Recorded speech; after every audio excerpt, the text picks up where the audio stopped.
आयोजक रामबंधू लोणचं मसाला बेस्ट निवडा रामबंधू निवडा।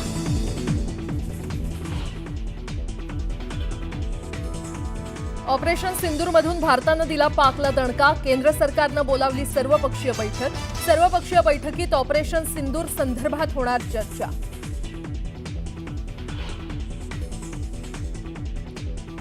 पाकिस्तानकडून नियंत्रण रेषेवर पुन्हा शस्त्रसंधींचं उल्लंघन। राजौरी आणि पूंछमध्ये पाकिस्तानकडून रात्री गोळीबार। पाकिस्तानच्या गोळीबाराला भारतीय लष्कराचं चोख प्रत्युत्तर।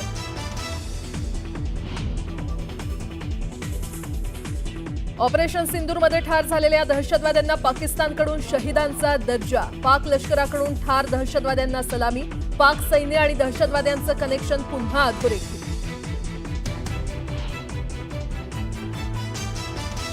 भारतानं केलेल्या कारवाईत 70 दहशतवाद्यांचा खात्मा। ऑपरेशन सिंदूरचं मोठं यश। भारतीय सैन्यानं 70 दहशतवाद्यांना धाडलं यमसदनी।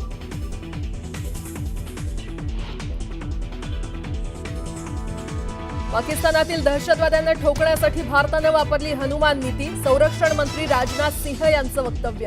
तर एअर स्ट्राईकमुळे पाकमधील सर्वसामान्यांचं नुकसान झालं नसल्याचंही स्पष्टीकरण। ऑपरेशन सिंदूरनं पाकचे दणाणले धाबे। प्रत्युत्तर देण्यासाठी पाकिस्तान सरकारनं लष्कराला दिली मोकळी। निरपराध नागरिकांचा मृत्यू झाल्याचा पाकचा कांगावा।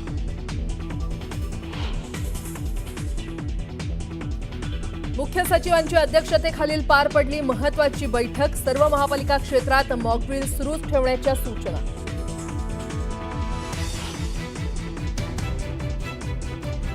मुंबईसह राज्यात आजही मुसळधार पावसाची शक्यता। मेघगर्जनेसह गारपीट होण्याचा अंदाज।